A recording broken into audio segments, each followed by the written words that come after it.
है मसीह का प्यारा वचन, ये है वचन प्यारा।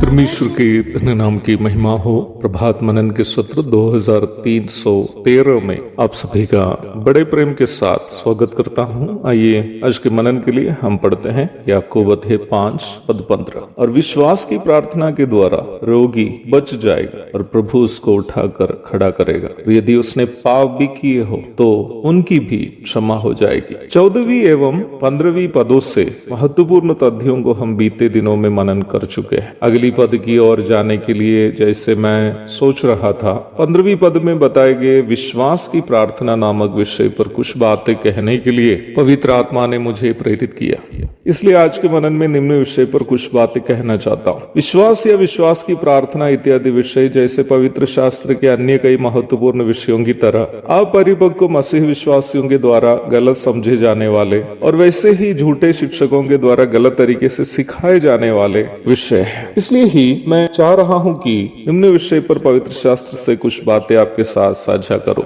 कई मसीहियों की सोच यह है कि बाइबल इस प्रकार सिखाती है कि हम जो चाहते हैं उसे अवश्य प्राप्त करने का विश्वास के साथ यदि हम परमेश्वर से प्रार्थना करेंगे तो परमेश्वर हमें वो अवश्य प्रदान करेंगे। कई झूठे शिक्षक लोग भी उन्हें सुनने वालों के स्वार्थ का शोषण करने का इरादा से यही प्रचार करते हैं कि विश्वास से प्रार्थना करो, आपकी मनोकामना पूरी हो जाएगी। वास्तव में बाइबल में बताया गया विश्वास की प्रार्थना यदि मनुष्यों की मनोकामनाओं की पूर्ति करने वाली केवल हो तो निम्न प्रार्थना और जादू टोना करने वालों के पास जाकर अपनी मनोकामना जैसे पसंदीदा लड़की को फंसाने की पूजा, पड़ोसी को नुकसान पहुंचाने के लिए की जाने वाली पूजा, लॉटरी मारने के लिए की जाने वाली पूजा इत्यादि पूजाओं से बाइबल में बताई गई प्रार्थना का कोई फर्क नहीं होगा। पर आपको ये समझना जरूरी है कि बाइबल में बताए गए विश्वास से की जाने वाली प्रार्थना वो नहीं है। परमेश्वर हमारा आसमानी बाप होने के कारण परमेश्वर से हमारी कोई भी आवश्यकता कहने का स्वतंत्रता हमें है। मैं ये बात उन लोगों के बारे में कह रहा हूँ जो यीशु मसीह के द्वारा पाप क्षमा एवं उद्धार प्राप्त किए हैं, क्योंकि वही लोग परमेश्वर की संतान है। यूहन्ना 1:12, गलाती 3:26। परंतु हमें जो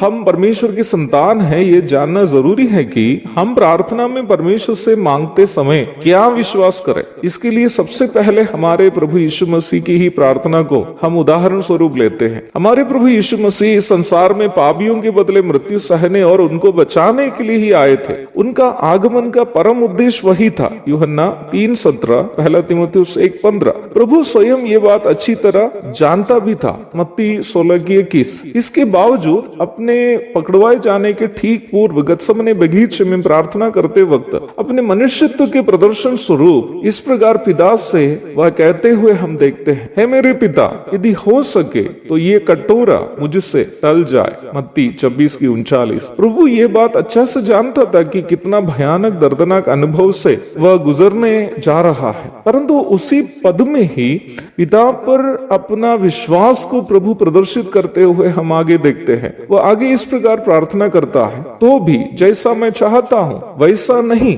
परंतु जैसा तू चाहता है वैसा ही हो। विश्वास से की जाने वाली प्रार्थना के लिए इससे भी स्पष्ट उदाहरण दूसरा नहीं है। यद्यपि परमेश्वर से कुछ भी मांगने का स्वतंत्रता उनकी संतान होने के कारण हमें क्यों न हो, हमारा विश्वास यही होना चाहिए कि परमेश्वर हमारे जीवन में वही करेंगे जो हमारा जीवन से परमेश्वर का मकसद है। निम्न विषय का एक और स्पष्ट उदाहरण पुराना नियम में दानियल की पुस्तक में हम देखते हैं। शद्रक, मेशक एवं अबेदनगो नामक 3 यहूदी युवक न्याय व्यवस्था में दिए गए मूर्ति पूजा नहीं करने का आदेश का पालन करने हेतु बाबिलोन के महान राजा नबूकदनेस्सर के द्वारा खड़ी की गई बड़ी मूर्ति के सामने दंडवत करने से इनकार करते हैं। मूर्ति का दंडवत नहीं करने का दंड आग की भट्टी में फेंक दिया जाना था। आग की भट्टी में फेंक दिए जाने के पूर्व राजा नबूकदनेस्सर तीनों युवकों को अपना निर्णय को बदलने का एक और मौका दिया। इस पर उनकी प्रतिक्रिया इस प्रकार थी, हमारा परमेश्वर जिसकी हम